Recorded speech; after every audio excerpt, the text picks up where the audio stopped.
மாலை வேளையில் மஞ்சள் வெயில் மங்கத் தொடங்கியதும் சிவசாமிக்கு அப்போதுதான் நினைவுக்கு வந்தது. மகனும் மருமகளும் வருவதற்கு முன் அவர் ஒரு நடை கடைத்தெருவுக்கு போய் காய்கள் வாங்கி வர வேண்டும். தேவைப்பட்ட பணத்துடன் வாங்க வேண்டிய காய்களை பற்றிய விவரத்தை அவரது மருமகள் பாமா ஒரு காகிதத்தில் எழுதி சாப்பாட்டு மேஜை மேல் வைத்து அது பறந்து விழாதிருக்க அலாரம் கடிகாரத்தை அதன் மீது தூக்கி வைத்துவிட்டு படித்து படித்து பலமுறை சொல்லிவிட்டு கிளம்பியிருந்தாள் அவள் வேலைக்கு போகும் மருமகள். காலையில் ஏதோ அவளால் முடிந்ததை விநியோகித்துவிட்டு பகல் சாப்பாட்டை ஃப்ரிட்ஜில் மீதம் இருப்பதை சூடாக்கி சாப்பிட சொல்லிவிட்டு கிளம்பியிருந்தாள். பகல் வேலைக்கு அவர் பழைய சோறுதான் அன்றாடம் தின்ன வேண்டியிருந்தது. மகனும் மருமகளும் பகல் உணவிற்கு ஹோட்டல்களை நம்பிக்கொண்டு வாழ்ந்தனர். இரவுதான் அந்த வீட்டில் சம்பிரதாயமான சாப்பாடு. அப்படி ஒன்றும் பஞ்சாட்சர பரமான்னம் படைத்துவிட மாட்டாள். ஆறின சோறு, ஒரு துவையல், ரசம், அப்பளம், இப்படி ஏதாவது அவள் வேலையிலிருந்து வந்த அலுப்பிலே முடிந்ததை பொங்கி போட்டாள். ரசத்தில் உப்பு இல்லை என்றோ துவையல் காரம் என்றோ அவர் சொல்ல முடியாது. நாக்கிற்கு ருசியாக உப்பும் உரப்புமாக சமைத்து போட்ட மனைவியின் சமையலில் குற்றம் கண்டுபிடித்து சிடுசிடுத்த மனிதருக்கு இப்போது சரியான தண்டனை. கொஞ்சம் உப்பு வேணும், சால்ட் சில்லரை இப்படி வைக்கிறியாம்மா? ஒரு நாள் கேட்டுவிட்டு அவர் வாங்கி கட்டி கொண்டது ஜென்மத்துக்கும் போதும். ரசம் நல்லா தானே இருக்கு, வேலையிலிருந்து வந்த கலப்பா மறந்து சமைச்சு போட்டா குத்த சொல்ல மாட்டீங்களா? கிரீச்சென்று கத்தினாள் பாமா. அடுப்பு மேடை மீது பாத்திரங்களை அதிக ஓசையுடன் வைத்தாள். ஏன் பாவல அனாவசியமா இரிட்டேட் பண்றீங்க? இதாவது கிடைக்கிறதேன்னு திருப்தியோட சாப்பிட்டுட்டு ஒரு பக்கம் விழுந்து கிடக்க தெரிஞ்சுக்கணும். வார்த்தைகளால் சாடினான் மகன். அதன் பிறகு அவர் ஏன் பேசப்போகிறார்? மீனாட்சி, எனக்கு நல்லா வேணும். உன்னை நான் பல வகையிலும் ஆட்டி படைச்ச பாவத்துக்கு இப்போ அனுபவிக்கிறேன், நல்லாவே அனுபவிக்கிறேன். பலமுறை தமக்குள்ளே முனகிக் கொண்டு புகைப்படமாக சட்டத்திற்குள் அடங்கி சாப்பாட்டறை சுவரில் தொங்கிய தனது மனைவியை பார்த்து பெருமூச்சு விடுவதை தவிர வேறு வழி? நேரத்திற்கு காய்களை வாங்கி கொண்டு வந்து வீட்டில் சேர்க்காவிடில் பாமா வந்ததும் வராததுமாக கூப்பாடு போடுவாள். மகன் கிரிதரன் இப்படி மாறிப்போவான் என்று யார் எதிர்பார்த்தது? ஏன் அப்பா, நாள் முழுவதும் வீட்லயே சும்மா தானே உட்கார்ந்துருக்கீங்க? இந்த ஒரு சின்ன வேலையை நேரத்தோடு செய்து முடிக்க கூடாதா? தூங்கி தூங்கி பொழுத கழிச்சு வீட்டை தரித்திரம் தான் பிடிக்கும். மகன் உருமும் போது அவர் உள்ளம் நொறுங்கி போனார். கிரி, நீயாடா பேசுற? உன் வாழ்க்கை வளமாக இருக்க நான் பட்டுக்கொண்டிருக்கும் பாடு எத்தனை என்பது தெரிஞ்ச நீயா இப்படி பேசுற? நாள் முழுக்க நான் எங்கடா தூங்குறேன்? உன் மனைவிதான் எனக்கு நிறைய வேலை கொடுத்துட்டு கிளம்புறாளே. வேலைக்காரி தேய்த்து வைத்த சாமான்களை துடைத்து அலமாரியில் அடுக்கி வைக்கிறேன். அவள் காய வைத்து விட்டு போகும் துணிகளை எடுத்து நடமாடும் இஸ்திரி வண்டிக்காரனிடம் கொடுத்து பெட்டி போட்டு அலமாரியில் அடுக்கி வைக்கிறேன். தபால்காரர் வராண்டா மீது வீசி போட்டு விட்டு போகும் கடிதங்களை எடுத்து பத்திரமாக உங்கள் பார்வைக்கு மேஜை மேல் வைக்கிறேன். எலக்ட்ரிக் பில், டெலிஃபோன் பில், வீட்டு வரி, தண்ணீர் வரி இத்தனையை பற்றியும் உனக்கு ஞாபகப்படுத்தி நீ கொடுக்கிற செக்கை எடுத்துக்கொண்டு வங்கிகளுக்கு நடந்தே போய் கட்டிவிட்டு வருகிறேன்.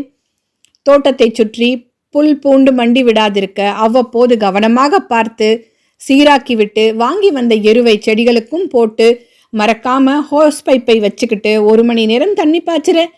வீட்டில் குழாய் ரிப்பேர், சுவிட்ச் ரிப்பேர் என்று ஏதாவது ஏற்பட்டு விட்டால் ஓடிச் சென்று பழுது பார்க்கும் ஆளை பிடித்து கொண்டு வந்து சீராக்கிவிட்டு என் கையில் இருக்கும் சில்லறையே அவைகளுக்கு செலவழிக்கிறேன். குழாய் ரிப்பேருக்கு 12 ரூபாய் பிடிச்சது. ஒரு ஃபியூஸான விளக்கை மாற்ற 6 ரூபாய் பிடிச்சதுன்னு உன்கிட்ட காசு கேட்டு கையேந்தி நிற்காம நானே சமாளிச்சுக்கிறேன்.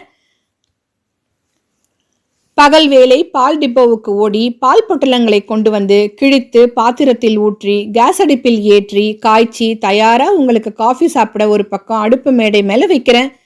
15 நாளுக்கு ஒரு தடவை வீட்டை சுத்தப்படுத்தி வைக்கிறேன். என்னடா அப்படி முறைக்கிற? கேஸ் தீந்து போனா கேஸ் கடைக்கு நேர ஓடி போய் சொல்லிட்டு வர்றது நான் தானே. மறக்காம ரேஷன் கிடைக்கிற மண்ணெண்ணெயை இத்தியாதிகளை வாங்கி வைக்கிறேன். இப்போது சொல்லு, இத்தனை வேலைகள் இடையே நான் எப்படி சோம்பேறித்தனமாக தூங்க முடியும்? இத்தனையையும் நான் ஏன் செய்கிறேன்? என் பிள்ளை மருமகள் 2 பேரும் வேலைக்கு போறவங்க, அவங்களுக்கு பாரமாக இருக்கக்கூடாது, உதவி செய்துட்டு இருக்கணும் என்கின்ற நல்லெண்ணம் படபடவென்று அவரால் வெடித்து கொட்ட முடியும். ஆனால் பாவி மீனாட்சி அவர் வாயை கட்டி போட்டு விட்டு போயிருந்தாள். அவருக்கும் மகன் மேல் ஆசைதான். ஆனால் மீனாட்சிக்கு கிரிதரன் மேல் உயிர்.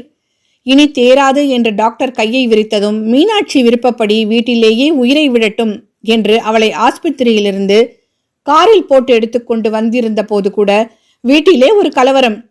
புதுசா கட்டின வீடு, முதல்ல நல்ல காரியங்கள் நடக்கும் முன்னாடி மருமகள் பாமா கணவனிடம் பேசியதை கேட்டுவிட்டார்.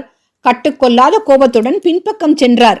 அம்மா பாமா, இந்த வீடு மீனாட்சியின் பரம்பரை சொத்து. அவளுக்கு பின் மகனுக்குன்னு எழுதி வச்சிருக்கா. அதுவரை அவள் தன் அறையில் கட்டிலின் மேல் படுத்து கிடக்க உரிமை உண்டு. ஏன் தன்னுடைய சொந்த வீட்டில் உயிர் விட அவள் ஆசைப்படுகிறது தப்பா? கடுமையாக அதட்டினார். மனைவி உயிருடன் இருந்தபோது அவருக்கு துணிவு அசாத்தியம் இருந்தது. அந்த வீட்டை சீர்திருத்தி பங்களாவாக கட்ட தேவைப்பட்ட பணத்தின் பெரும் பகுதி தன்னுடையது என்றதொரு பிடிப்பு. மனைவி இறந்து போனதும் அவரது நிலைமையே வேறாகிவிட்டதே. வயது அதிகரித்து தள்ளாமை உடலை பிடித்து கொண்ட பின்னர் அவரது நிலை இன்னமும் பயங்கரமாகிவிட்டிருந்தது. வராண்டாவில் கிடந்த சாய்வு நாற்காலியிலிருந்து எழுந்தார். அதுவரை படித்துக் கொண்டிருந்த காலை பத்திரிகையை மடித்துக்கொண்டு நாற்காலியை தூக்கியபடி திரும்பியவர் கண்களில் எதிர் வீட்டு கிழவர். 70 வயது ஆகியும் துடிப்புடன் காணப்படும் கோதண்டராமன் பட்டார். ஒடித்தால் இரண்டாகிவிடும் போன்ற தோற்றம். ஆனால் மனிதருக்குத்தான் உடலில் எத்தனை தெம்பு! மார்கழி மாத குளிரில் கூட காலையில் எழுந்ததும் தலையில் மஃப்ளரை கட்டிக்கொண்டு கடற்கரையில் வாக்கிங் செய்கிறார் கிழவர். மனதிலும் எத்தனை தெம்பு! பல் விழுந்த சிங்கமானாலும் பார்த்தவர்கள் பயப்படத்தானே செய்வார்கள். மாடியில் இருக்கும் தமது அறையில் இருந்தபடி அவர் மருமகளையும் மகனையும் ஏவும் குரல் தெரு முழுவதும் கேட்குமே. அவரும் மனைவியை இழந்தவர்தான். ஆனால் வீட்டில் தமது மரியாதையை, மாமனார் என்ற அந்தஸ்தை சிறிதும் இழக்கவில்லையே. காஃபியா? இது பாயசம்மா? கூக்குரல் போட்டால் மருமகள் பயந்து நடுங்கி போய் விடுவாள். இதோ கொஞ்சம் டிகாஷன் எடுத்துட்டு வரேன்ப்பா. சாரி. குரல் கொடுத்தபடி எப்படி ஓடி வருவாள்? அவளும் வேலைக்கு போகும் மருமகள்தான். 10 மணிக்குத்தானே உன் ஆஃபீஸ்? 8 மணிக்கே எலக்ட்ரிக் பில் கட்டும் ஆஃபீஸ் திறந்துருவாங்களே, அதனால போற வழியில கட்டிட்டு போ. பிள்ளைக்கு உத்தரவிட்டால் அவன் சலாமிட்டு கொண்டு சரி அப்பா என்று பதிலளிப்பதை பார்த்து திகைத்து போவார் சிவசாமி. கோதண்டராமனுக்குத்தான் பீரங்கி குரல். அண்டை வீடுகளில் என்ன நடக்கிறது என்று ஜன்னல் அருகே வந்து எட்டி பார்க்கும் துர்குணம். தோட்டத்தில் இருக்கும் எலுமிச்சை, கிச்சலி, கருவேப்பிலை, பப்பாளி எல்லாவற்றையும் பறித்து கூடையில் போட்டுக்கொண்டு கடை தெருவுக்கு ரிக்ஷாவில் எடுத்துச் சென்று விற்று காசாக்கி அந்த பணத்தில் தேவையான காய்கள் வாங்கி வந்து விடுவார். வீட்டின் கஜானா சாவி அவர் கையில்.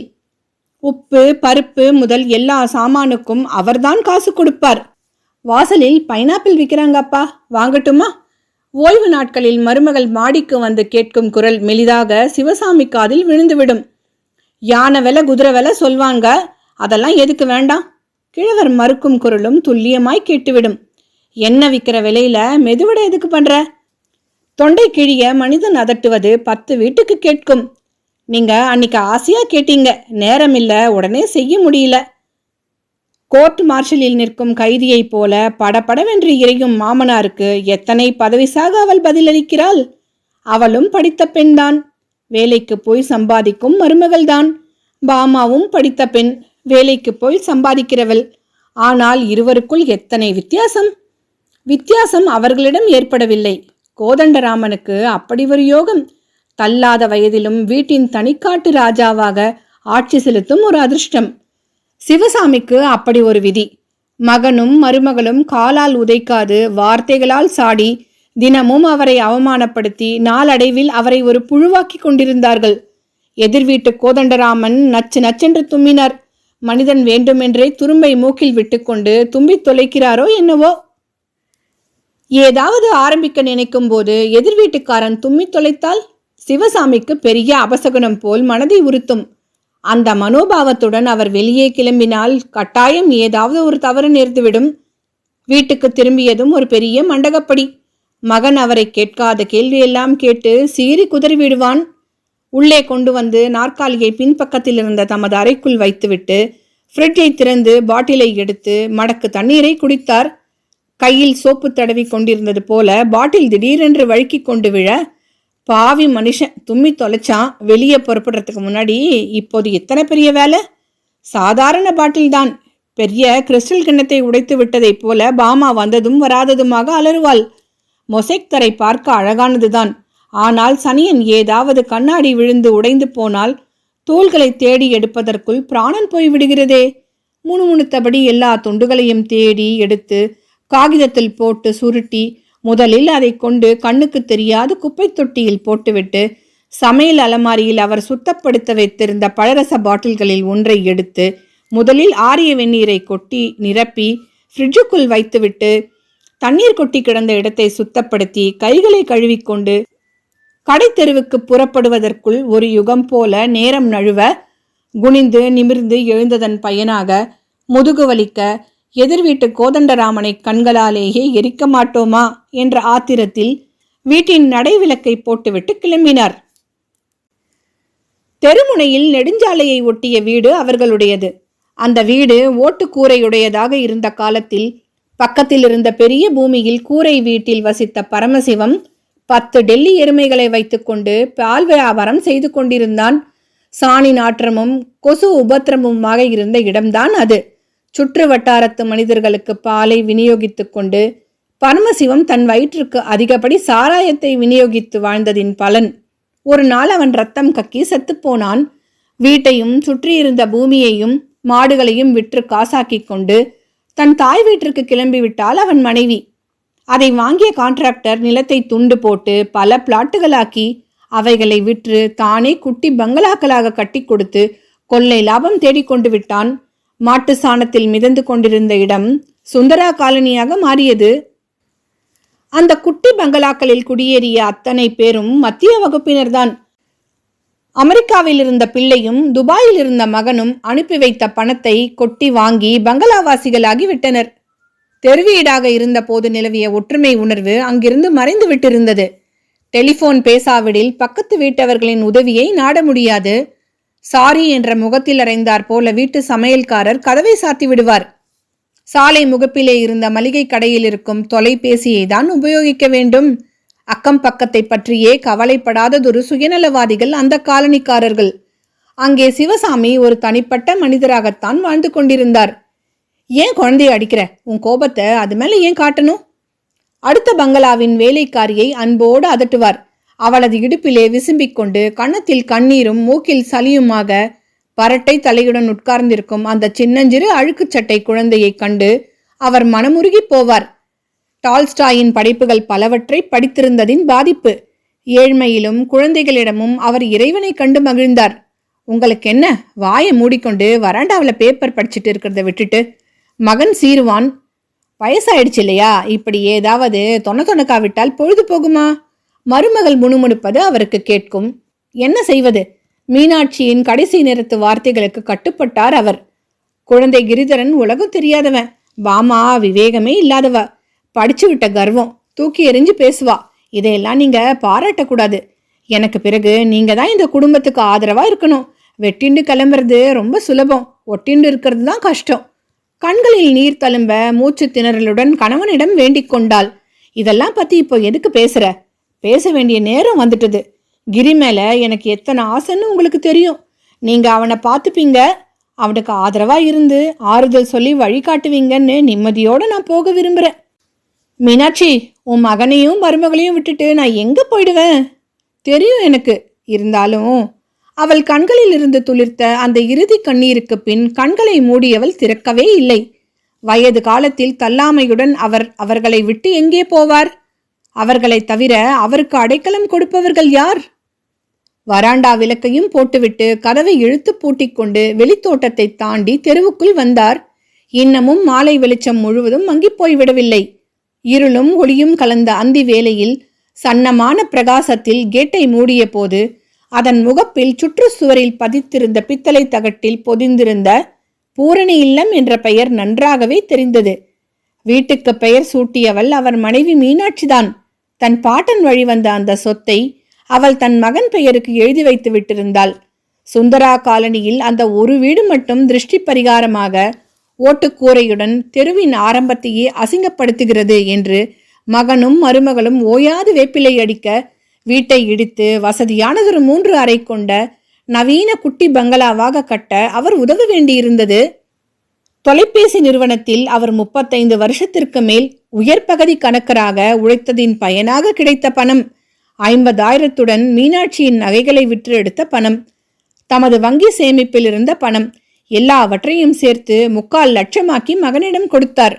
அவன் தன் அலுவலகத்திலே கடன் எடுத்து மனைவியின் சேமிப்பையும் போட்டு சுந்தரம் காலனிக்குள் நுழையும் முன் மிக அலட்சியமாக தென்படும் வகையில் அந்த வீட்டை கட்டிவிட்டிருந்தான். 10 வருஷத்திற்கு முன் அப்படி ஒரு பெரிய வீட்டை, 3 படுக்கை அறைகள் கொண்ட நவீனமானதொரு கட்டடத்தை அவனால் கட்டி முடிக்க முடிந்தது. இப்போது அந்த தொகையில் அவ்வளவு பெரிய வீட்டை கனவில் கூட நினைத்து பார்க்க முடியாது. மகனுக்கு சொந்தமாகிவிட்ட அந்த பங்களாவில் ஒரு வேண்டாத விருந்தாளியாக தமது சாப்பாட்டு செலவுக்கு மாதம் 300 ரூபாய் தமது பென்ஷனிலிருந்து கொடுத்து கொண்டு மருமகள் ஏவிய எடுபிடி வேலைகளை செய்து கொண்டு காலத்தை ஓட்டிக் கொண்டிருந்தார். மீதி இருந்த பென்ஷன் தொகையில் அவருக்கு பல செலவுகள். சிவசாமிக்கு வெற்றிலை போடும் பழக்கம் உண்டு. நிறைய புத்தகங்கள் படிக்க ஆசை அதிகம். அருகில் இருந்த நூல் நிலையத்திலிருந்து வாரத்திற்கு 10 ரூபாய்க்காவது புத்தகம் இரவலாக எடுத்து வந்தார். கிரிதரன் வேலை பார்த்த நிறுவனம் அவனுக்கும் அவன் மனைவிக்கும் தான் வைத்திய செலவுகள் தந்தது. பெற்றவனுக்கு உடம்பு முடியாவிடில் மருந்து செலவை அந்த கம்பெனி தலையில் கட்ட முடியாது. எனவே சிவசாமிக்கு பல்வலியோ தலைவலியோ வந்தால் அவர்தான் சொந்த செலவில் கவனித்துக் கொள்ள வேண்டும். சீர் என்று எதுவும் பேசாத, பாமாவுக்கு பரிந்து கொண்டு பேசினார். இப்போது கிடைத்த வெகுமதி அவமானம், அவரால் தாங்கிக் கொள்ள முடியாத மனக்குமரல். நெருங்கின உறவினர்கள் யாரும் இல்லை, போக்கிடம் ஏதும் இல்லை என்று நன்றாக தெரிந்து கொண்ட பின் பாமா தன் சுய உருவத்தை காட்டத் தொடங்கிவிட்டாள். அவரை அவள் ஒரு வேலைக்காரராகத்தான் மதித்தாள். இந்த வேதனையை எத்தனை நாள் பொறுப்பது? சார், நெடுஞ்சாலைக்குள் புகுந்தவுடன் பின்னால் இருந்து ஒலித்த மெல்லிய குரலை கேட்டு திடுக்கிட்டு திரும்பினார்.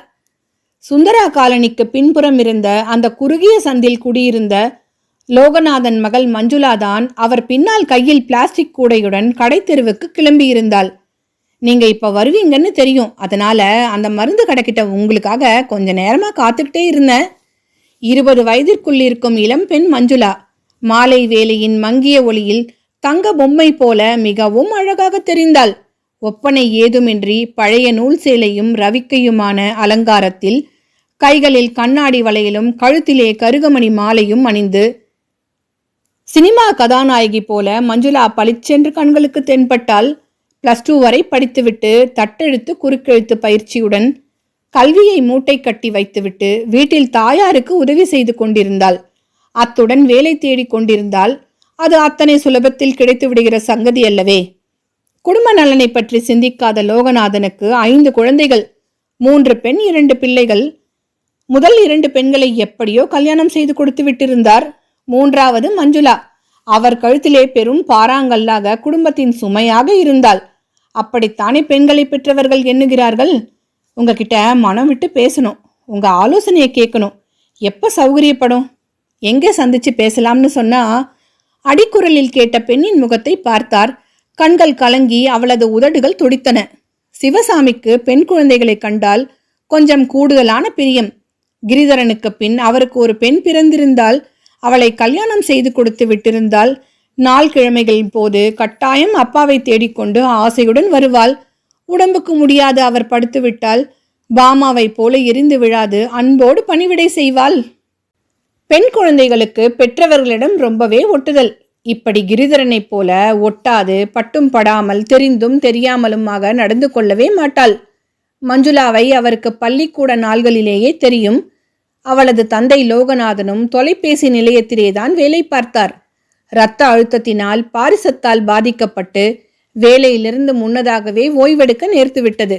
எழுந்து நடமாட முடியாது கயிற்றுக்கட்டிலில் கிடந்த நோயாளி தந்தை, படிப்பறிவில்லாத தாய், பள்ளிக்கூட படிப்பை முடிக்காத 2 தம்பிகள், வாடகை வீடு, பற்றாக்குறை வாழ்க்கை என்று திண்டாடிய குடும்பம். தீபாவளி, பொங்கல் போன்ற நாட்களில் லோகநாதனை பார்க்க போகும்போது ஒரு சிறிய டப்பா மிட்டாய் அல்லது ஒரு சீப்பு மலைவாழைப்பழத்துடன் தான் சிவசாமி செல்வது வழக்கம். அப்படி ஒரு குடும்பத்து நண்பராக பழகி கொண்டிருந்தார். ஆனால் மஞ்சுளாவோ அவளது தம்பிகளோ அவரை தேடிக்கொண்டு அவர்கள் வீட்டுக்கு வர முடியாது. ஒரு தடவை மஞ்சுளா அவரை தேடிக்கொண்டு வந்தபோது பாமா வீட்டிலிருந்து விட்டாள். அவசரமாக கைமாற்றாக 10 ரூபாய் கடனாக கேட்டு அப்பாவுக்கு மருந்து வாங்கி போகத்தான் மஞ்சுளா அவர்கள் வீட்டுக்கு வந்திருந்தாள். வீட்டு வேலையா வேணும்? பார்த்தால் வேலை செய்யற பெண்ணாட்டமா இல்லையே. மிஸ்டர் சிவசாமியை பார்க்கணுமா? எதுக்கு? அவரை உனக்கு எப்படி தெரியும்? படப்படவென்று பாமா பல கேள்விகளை பொரிந்து தள்ள மஞ்சுளா பதறிப்போனாள். பின்பக்கம் வேலையாக இருந்த சிவசாமி வாசலில் எழுந்த குரலை கேட்டு வேகமாக வந்தார். இந்த பெண்ணை உங்களுக்கு தெரியுமா? பாமா அதட்டலாக கேட்டதை காதில் போட்டு கொள்ளாது. மஞ்சுளாவா? என்னம்மா, அப்பாவா கூப்பிட்டு அனுப்பினார்? சாயங்காலம் நான் அந்த பக்கம் வரேன்னு சொல்லு. சட்டென்று நிலைமையை சமாளித்து வாசல் கேட் வரை கூட சென்று வழி அனுப்பி பர்ஸை திறந்து 10 ரூபாயை கொடுத்து, மஞ்சுளா, என்னை தேடிக்கொண்டு வரணும்னா நீ சாயங்கால வேலையில சாலையில் இருக்கிற மருந்து கடை வாசல்ல நில்லு. கட்டாயம் நான் கடை தெருவுக்கோ கடற்கரைக்கோ மாலை வேலையில போறது பழக்கம். மருமக பொல்லாதவ, தத்து பித்துன்னு அவ பேசினத நீ மனசுல எடுத்துக்காத. அவளுக்கு அக்கம் பக்கத்தார் யாரையுமே பிடிக்காது. ஒரு சின்ன பெண்ணிடம் வீட்டில் தனக்கிருந்த அந்தஸ்தை விவரிக்க அவமானமாகத்தான் இருந்தது. அன்றிலிருந்து மஞ்சுளா அவரை சந்தித்து பேச வேண்டுமானால் அந்த மருந்து கடை அருகே வந்து மாலை வேளையில் நிற்பது வழக்கம். சில சமயம் தங்கள் வீட்டுக்கு பக்கத்தில் இருந்த மளிகை கடை தொலைபேசி வழியே அவருடன் தொடர்பு கொள்வதும் உண்டு. அவர் மகனும் மருமகளும் வீட்டில் இல்லாத போதுதான் மஞ்சுளா அவரை தொலைபேசியில் அழைப்பாள். பாமாவுக்கு பாம்புக்கண். தொலைபேசியை அவர் உபயோகித்து விட்டிருந்ததை கூட ஒரு நாள் கவனித்து விட்டாள். சிவசாமிக்கு இடது காது கொஞ்சம் மந்தம். தொலைபேசியை வலது காதில் வைத்துத்தான் பேசுவார். அப்படியே கை தவறுதலாக ஸ்டாண்டில் திரும்பி வைத்து விட்டிருந்தார். வந்ததும் வராததுமாக பாமா கேட்டுவிட்டாள். யார் டெலிஃபோன் பண்ணினாங்க? அதையும் சிவசாமி சமாளித்தார். வர வர டெலிஃபோன்ல எத்தனை ராங்கால் வருது தெரியுமா? சித்த நேரம் உட்கார விடாம இன்னைக்கு 3 பேர் தவறா நம் என்ன கூப்பிட்டு கழுத்தறுத்துட்டாங்க. பாமா கீழ் உதட்டை கடித்துக்கொண்டு மாமனாரை வெறித்தாள். கிழவா, பொய்யா சொல்ற? டெலிஃபோன்ல பேசுற அளவுக்கு சிநேகிதுங்க கொழுத்துட்டாங்க. பிள்ளை இல்லா வீட்டில் கிழவன் துள்ளி விளையாடுறான்னு சொல்லுவாங்களே, அது சரிதான். எங்களுக்குன்னு இன்னும் ஒரு குழந்தை இல்லாததால இந்த வீட்டில் நாங்க இல்லாத போது ஊர் ராஜ்யம் நடக்கிறது. வெறுப்பும் கசப்புமான அவளது பார்வை பலவும் சொல்லின. மஞ்சுளாவுடன் ஜோடியாக அவர் மெல்ல சாலையில் கடை தெருவை நோக்கி நடந்தார். முதல்ல இருட்டுறதுக்கு முந்தி காய்களை வாங்கிடலாம், பிறகு நீ சொல்றத நிதானமா கேட்குறேன். மஞ்சுளா தலையை அசைத்தாள். கூடவே அவரை தொடர்ந்தாள். மயிலை குளக்கரை காய்கறி கடையோரமாக நடந்தனர் இருவரும். வாரத்துக்கு தேவையானவற்றை காகிதத்தில் எழுந்தியிருந்தாள் பாமா. கையில் அகப்பட்டதொரு பொறுக்கை கல்லை குளத்தில் வீசினால் குட்டையாக தேங்கியிருந்த நீரில் கல்பட்டு வட்டமாக பல அலைகளை எழுப்ப மனதில் குமுறிக்கொண்டிருந்த தன் உணர்வு அலைகளை இழுத்து பிடித்து பேச அவளுக்கு சில நிமிடங்கள் ஆயின. சார், நான் ஒருவரை காதலிக்கிறேன். திடுக்கிட்டு நிமிர்ந்தார் சிவசாமி. மஞ்சுளாவிடமிருந்து வந்த செய்தியை ஏனோ எதிர்பார்க்கவில்லை. சார், பாரிசத்தால் தாக்கப்பட்டிருக்கிற என் அப்பா எழுந்து நடந்து முன்போல வரைய வருவாரா? எனக்கு எங்கேயாவது ஒரு நல்ல நிறுவனத்துல டைப்பிஸ்ட் வேலை கிடைக்குமா? வேலை இல்லாம வெட்டியா நான் என் குடும்பத்துக்கு பாரமா உட்கார்ந்துருக்கிறது மனதுக்கு வேதனையா இருக்கு. பவுடர், சோப்பு, சீப்பு இத்தியாதிகளை விற்க ஒரு நிறுவனத்துல சேல்ஸ் கேர்ள் வேணும்னு விளம்பரப்படுத்தி இருக்காங்க. உங்க அபிப்பிராயம் என்ன? சார், எங்க அப்பாவுக்கு தென்னைமர எண்ணெய் போட்டு கால் கைக்கு தேய்ச்சி விட்டா நல்லதுன்னு சொன்னாங்க. நீங்க என்ன சொல்றீங்க? எங்க குடும்பம் பற்றாக்குறையில கஷ்டப்பட்டு கொண்டிருக்கும் போது மூத்த அக்கா 3வது பிரசவத்திற்கு பட்டணத்துக்கு பிறந்த வீட்டுக்கு வரப்போவதாக கடிதம் போட்டிருக்காங்க. அம்மா ஒரே கவலையா இருக்காங்க. இது என்ன பழக்கம்? கல்யாணமானதும் பெண்கள் தங்கள் புக்ககத்தை தான் இதுகளுக்கு எதிர்பார்க்கணுமா? இப்படித்தான் சந்திக்கும் போதெல்லாம் குடும்பத்தின் பலவித சங்கடங்களை சொல்லி யோசனை கேட்டு ஆறுதல் பெறுவது வழக்கம். இப்போ திடீரென்று அவளது சொந்த விஷயத்தை பற்றி பேசுகிறாளே. மூச்சு முட்டிவிட்டது போன்ற திகைப்பில் அவளை திரும்பி பார்த்தார். இந்த பெண் சில நாட்களாக திடீரென்று மிகவும் பிரகாசமாக கண்கள் பளபளக்க உற்சாகமாக பேசுகிறாளே என்று அதிசயப்பட்டதின் காரணம் இப்போதல்லவா புரிகிறது. யாரோ ஒருவனை காதலிக்கிறாளாமே. எப்போது, எங்கே என்று கேட்டார். இதை பற்றி நான் அம்மாவிடமோ அப்பாவிடமோ பேச முடியாததுனால உங்ககிட்ட சொல்லி ஆலோசனை கேட்கிறேன். காதலிக்க ஆரம்பிக்கிறதுக்கு முந்தையே கேட்டிருந்தா பயன் உண்டு. வேடிக்கையாக சிரித்தார் சிவசாமி. கேட்டுக்கொண்டு மனசில் ஏற்படும் ஆசை இல்லையே காதல். திடீரென்று புயல் போல முன்னறிவிப்பு ஏதும் இல்லாம பார்த்ததும் ஒருத்தர் மேல ஒருத்தருக்கு ஏற்படுற ஆசைதானே காதல். சரி, உன் விளக்கத்தை ஒத்துக்கிறேன். மேற்கொண்டு முழுசையும் சொல்ல முடியுமா? 2 மாசத்துக்கு முந்தி என் சின்ன அக்கா எங்களை பார்க்க வந்திருந்தாங்களே, உங்ககிட்ட கூட சொன்னேனே, ஞாபகம் இருக்கா? நல்லாவே ஞாபகம் இருக்கு. உன் அக்காவுக்கு உடம்பு சரியில்லை. ஒரு 10 நாள் பிறந்தகத்துல ஓய்வா இருந்து உடம்பு தேத்திக்கிட்டு போகணும்னு வந்திருந்தாங்க. அவங்கள எங்க தெரு கோடியில் இருக்கிற பாலிகிளினிக் டாக்டர் கிட்ட காட்ட அழைச்சிக்கிட்டு போனேன். அவர் ரத்த பரீட்சை பண்ணணும்னு காகிதம் எழுதி கொடுத்தார். சங்கரா லேபரட்டரிக்கு அழைச்சிட்டு போனேன். மேலே சொல்ல வேண்டாம், அங்கே ஒரு வாலிபனை சந்திச்சு அவனை உனக்கு பிடிச்சு போச்சு. சரியா சொல்லிட்டீங்களே. புடவை தலைப்பை வெட்கத்துடன் முறுக்கினாள். அவனும் அங்க ரத்த சோதனைக்கு தன் உறவினர் யாரையாவது கொண்டு வந்திருந்தானா? இல்ல, அங்க வேலை செய்யற லெபார்டரி அசிஸ்டன்ட்.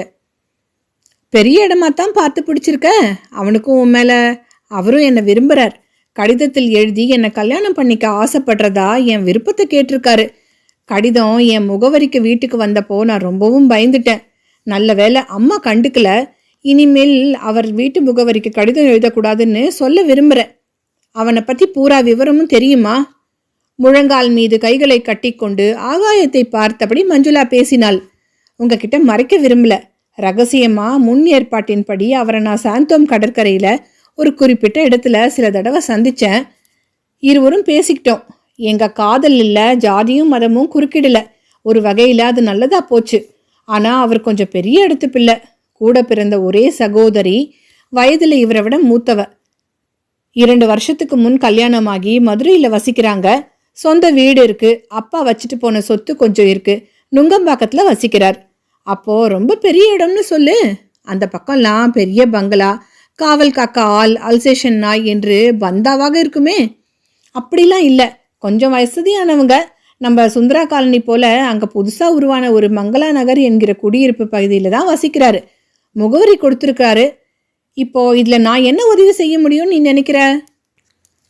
அவங்க அம்மாவுக்கு ஜாதகத்துல கொஞ்சம் நம்பிக்கை உண்டாம். அதனால என் ஜாதகத்தை எடுத்துக்கிட்டு போய் அவங்க கிட்ட கொடுத்து பொருத்தம் பார்க்க சொல்லணும்.